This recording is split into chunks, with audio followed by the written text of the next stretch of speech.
आज बात करते हैं दोस्तों मानचित्रों के प्रकार के बारे में। समझते हैं मानचित्र कितने प्रकार के होते हैं। ठीक है, अगर बात करें पुरातन भारत की, अगर बात करते हैं तो हर जगह मानचित्र का ही उपयोग हुआ है। इवन जो हमारे यहाँ पे विदेशी आए हैं, किस मार्ग से आए हैं, वो भी कहीं कहीं मानचित्र का ही देख के आए हैं। जो विदेशी आए हैं, विदेशी आक्रमण हुए, सब मानचित्र के हिसाब से हुए। इवन हम जो गूगल मैप चलाते हैं उसमें मानचित्र का यूज होता है। तो काफ़ी जगहों पर मानचित्र बहुत ही इंपॉर्टेंट देखा गया है। आगे बात करते हैं इसके नेक्स्ट पॉइंट की, और क्या हो सकता है। अगर मानचित्र को हम समझें तो मानचित्र को हम, जैसे कि कोई जगह देखना है तो उसके लिए गूगल मैप का यूज कर लेते, वही मानचित्र में आ जाता है। बादल कहाँ हो रहे हैं, मौसम कैसा है, सब मानचित्र से पता चलता है। कहाँ बरसात हो रही है, सब मानचित्र के माध्यम से ही पता चलता है। ठीक है, इसलिए मानचित्रों के प्रकार बहुत जानना जरूरी होता है। आगे बात करते हैं इसके।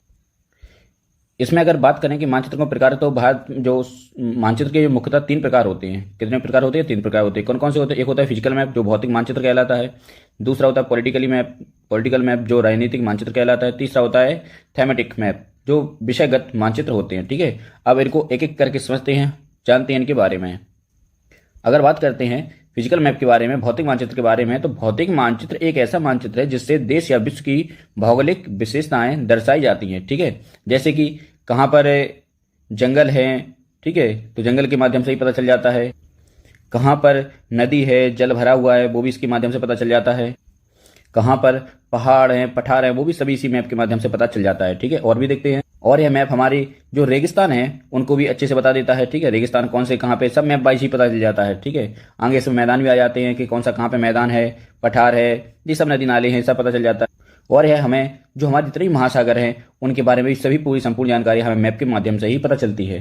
ठीक है, अब बात करते हैं दूसरी, यानी पॉलिटिकल मैप होता है, जो राजनीति मानचित्र होता है, उसको समझते हैं। राजनीति मानचित्र मानव निर्मित सरहदों व किसी क्षेत्र की राजनीतिक विशेषताओं को दर्शाता है।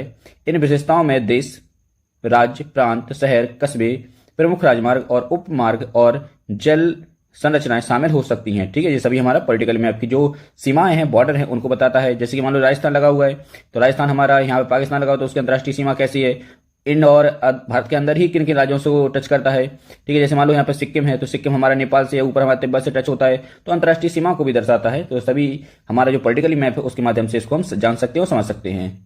और अब बात करते हैं जो थेमेटिक मैप होता है, विषयगत मानचित्र होता है, उसको समझते हैं। उसमें कैसे कैसी चीजें हैं। तो एक विषयगत मानचित्र, जिसे विशेष उद्देश्य, एकल विषयक या सांख्यिकीय मानचित्र के रूप में भी जाना जाता है, किसी विशेष वस्तु या भौगोलिक पैटर्न दिखाता है। विषयगत मानचित्र भौगोलिक विशेषताओं के चयनित गुणों की कल्पना करने के लिए मानचित्र प्रतीकों का प्रयोग करते हैं, जो स्वाभाविक रूप से दिखाई नहीं देते हैं। ठीक है, आगे और भी समझते हैं। इससे समझने के लिए जो थेमेटिक मैप होता है, जैसे कहाँ मौसम बन रहा है, कहाँ वेस्टर्न डिजास्टर होने वाले हैं, मानसून वेव्स होती हैं, इनके माध्यम से हम थेमेटिक मैप होता है, विषयगत मानचित्र होता है। इंडिविजुअली जो कहीं ना कहीं बात करें तो जो मौसम बनते हैं, बादल बनते हैं ऊपर, उनके में काम बहुत अच्छे से आता है। इसमें हम समझ सकते हैं जो मौसम संबंधी घटनाएं होती हैं उनको भी हम इसमें समझ सकते हैं। ठीक है, जो मौसम संबंधी होती है, जनसंख्या घनत्व डेंसिटी कितनी है, कहाँ पे कैसी जनसंख्या निवास करती है, उसको भी हम थेमेटिक मैप से ही समझते हैं। और किसी भी विषय का जो डेटा निकालना होता है वो हमें सभी थेमेटिक मैप के माध्यम से ही हम जानते हैं।